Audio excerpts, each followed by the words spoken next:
welcome back to yet another Behind the Blurb, the only segment where you see two showrunners on screen at once.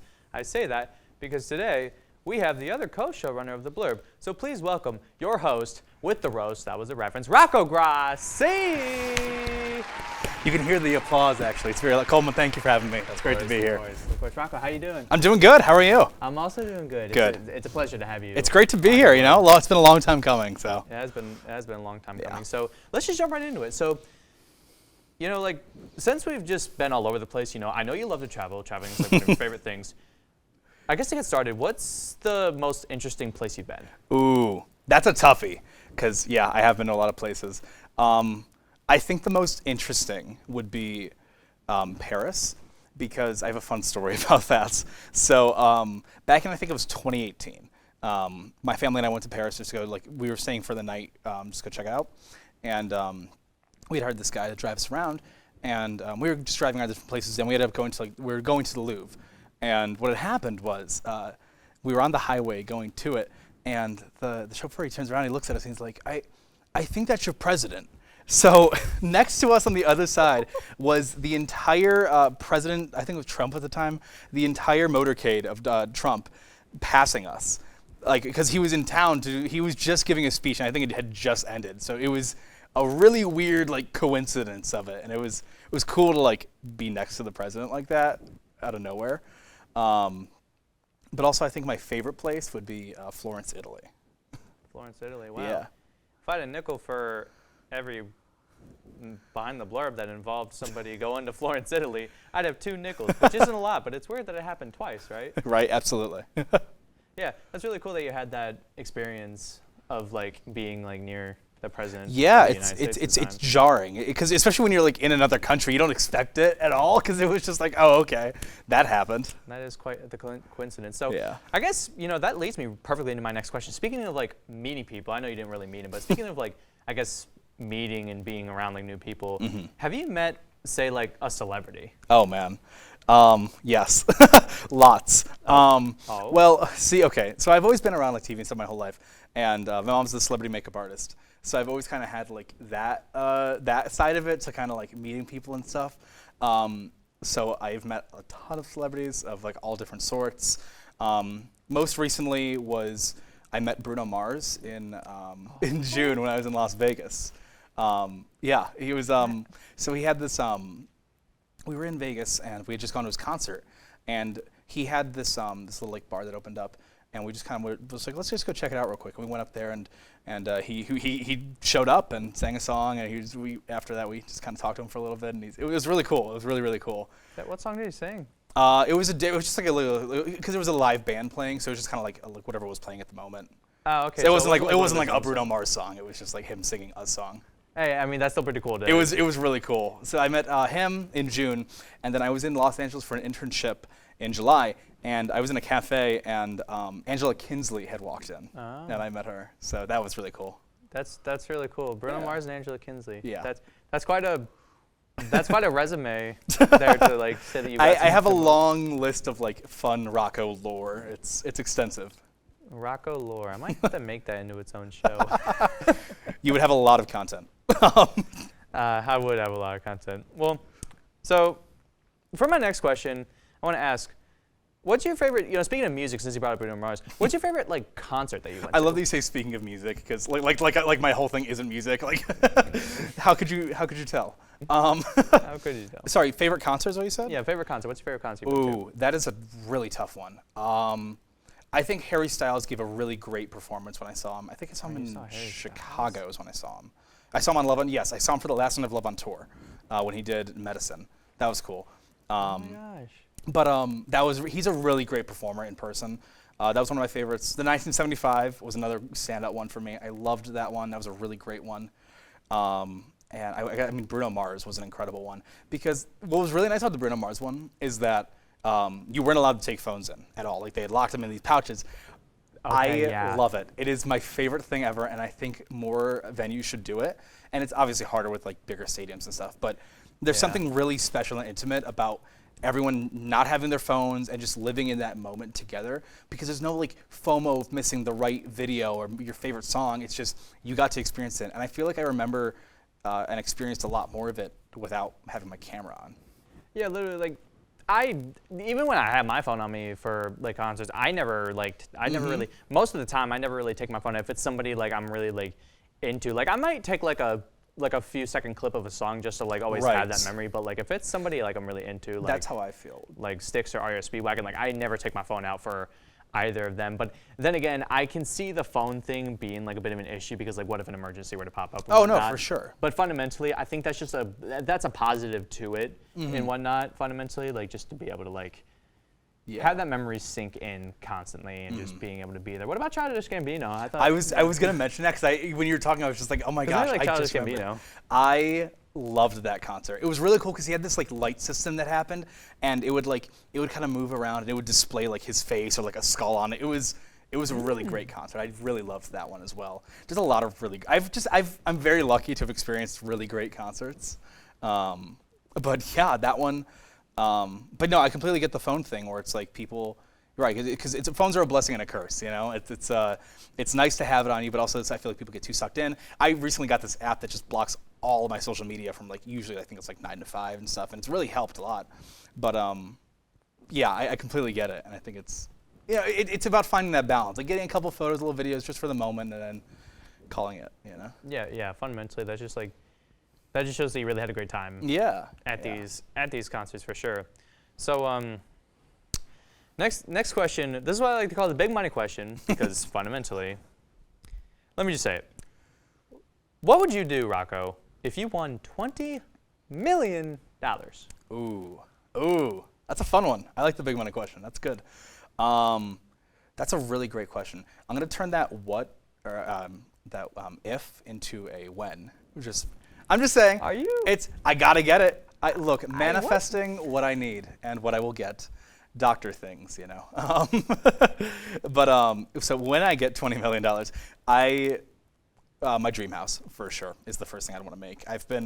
I've always had like this idea of like building my own house and my dream house, and I always get really like inspired when I see other things, and I love it. Like most recently, I saw this video. I think it was on TikTok, and it was this woman, and she moved into an apartment, but it was originally a church. So they renovated it, and they still had all the stained glass windows there, and it was just these massive, like 12-foot, like beautiful looking stained glass windows, and she was just living in there for like it was her apartment, and I see stuff like that all the time, and I'm like, yep, I need that in my future house, and I'm always thinking about like what I would want to have and what I would implement and stuff like that.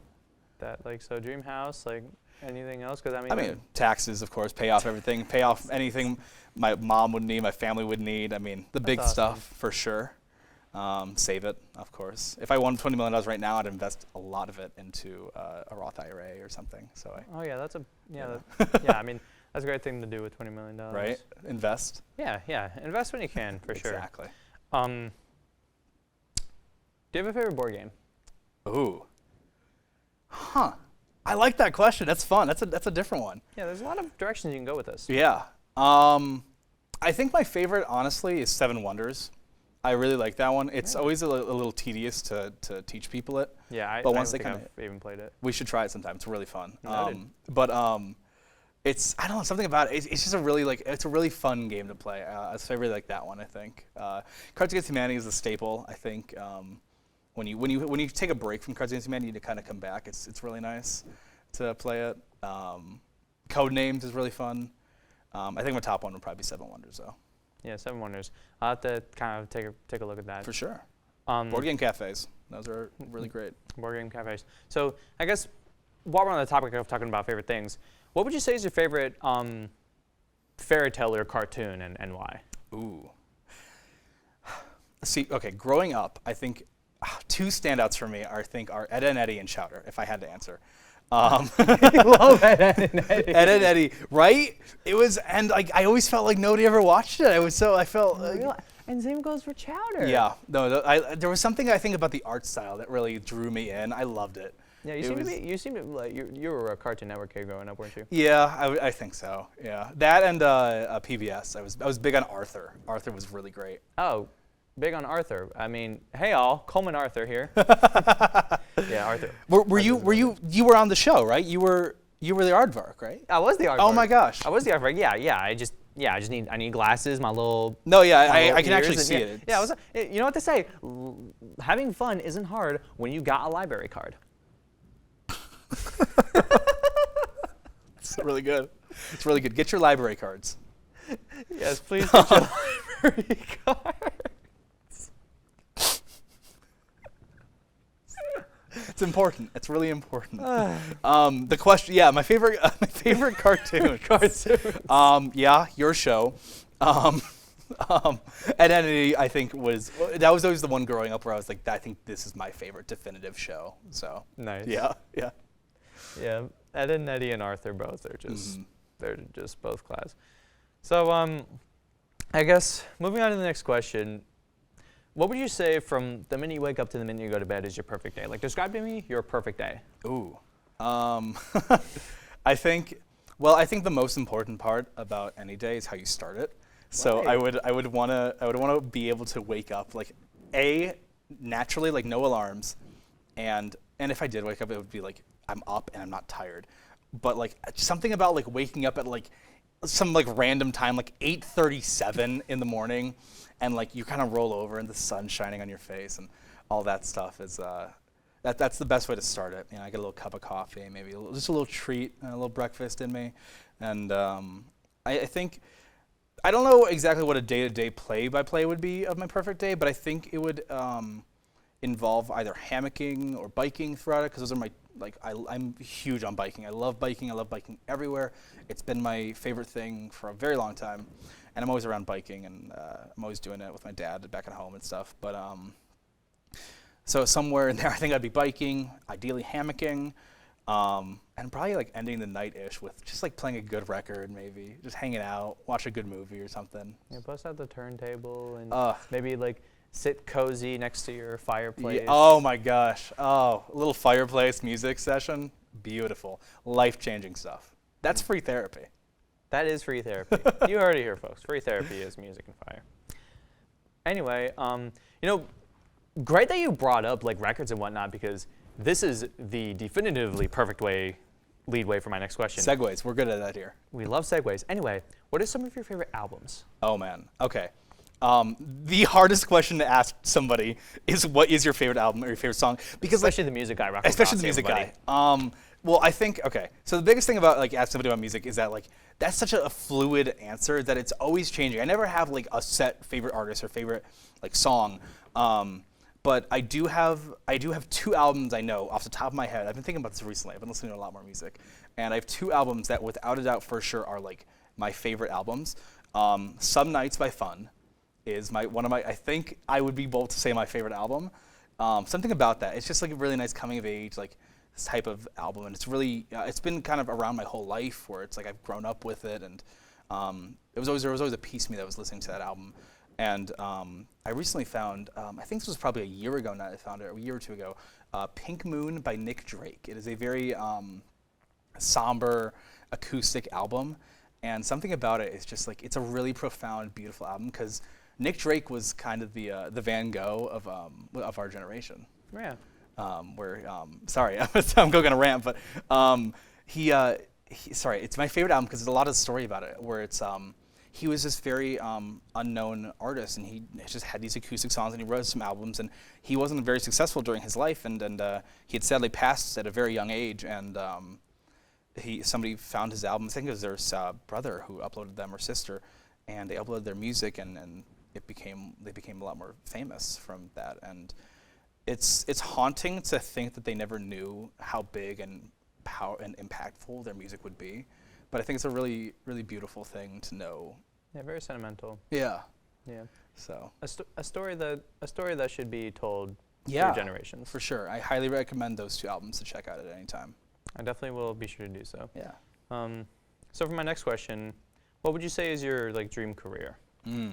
Like just dream, like where do you see yourself in the next like 10, 15 years? One where I don't have to work is my dream job. No. I mean, truthfully, if I had to like shoot for the stars, famous songwriter, maybe, singer, actor, something like hear me out, showrunner. Oh man, yeah. Well, right? No, but I mean, I think something like even like doing like e-entertainment would be a really fun thing. I always really love the idea of like that type of show where it's like pop culture stuff, and that's why I love the Blurb so much. Is like I love talking about pop culture and what's going on recently, and it's always really cool. So maybe something like hosting entertainment or a famous singer or something like that. Maybe opening for, I don't know, Taylor Swift, The Weeknd, somebody.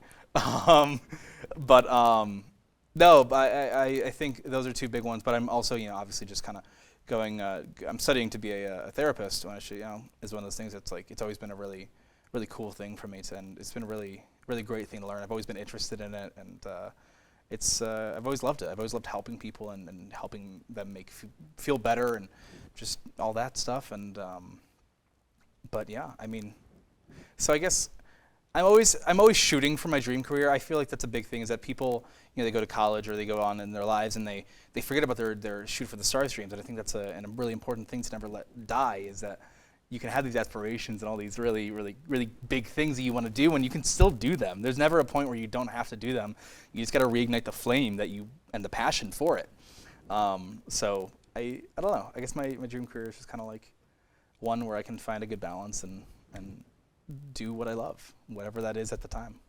Yeah, that's like the perfect way to go about with it. Just like being able to like not work yourself too hard, being able to pace yourself, but also just being able to be happy and be successful and just show the world, hey, you can do this. But hey, even if you jump for the stars and miss, you're still going to land on the thing. Yeah, for sure.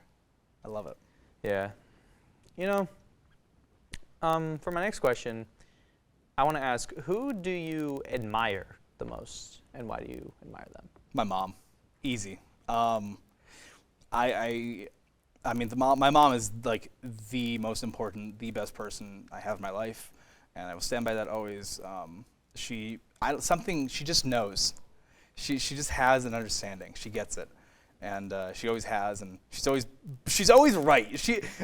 I may not like it, and sometimes I get mad. I'll be like, "You're not right. I don't feel like it." She always is. She's always right, and no, I mean, I've always looked up to her. I love what she does. She does what she loves, and she does it with a smile, and she puts others before her, and she's a wonderful, wonderful woman, and I love her with my whole heart. And yeah, I mean, I am very inspired by her and everything she does. Yeah, that's amazing that you have that. Yeah, that's amazing that you have that for sure. Yeah. Folks, I said it once, and I'll say it again. Go call your mom. Tell her that you love her, and that she makes the world and your world a better place. Yeah. Literally. For my next question, what would you say is what's like a movie that you could watch every single day? A good movie to watch. Oh man. Probably I would say if I had to say something, I'd probably Twilight, cuz like Twilight has the variety. Cuz you got what, 5 different movies to choose from at least? I don't know if that counts. Or are we talking only one specific movie? Or can I take a franchise? A franchise would If I'm able to do a franchise, we'll go with Twilight, just because there's like different movies to choose from, so I'm not just like repeating the same movie. But no, my favorite movie is Coraline for sure. Yeah, I would stand by that. I'd say probably Coraline is a big one. It's my favorite movie to watch. It's a great one. I saw it in 3D recently, finally, which was the last thing I had to check off the Coraline bucket list. So. Heck yeah. Yeah, Coraline or Twilight for sure. Coraline or Twilight. Those are some great choices. So I guess moving from the big screen to the small screen, what phone app would you say you use the most? Hopefully none of them soon enough. No,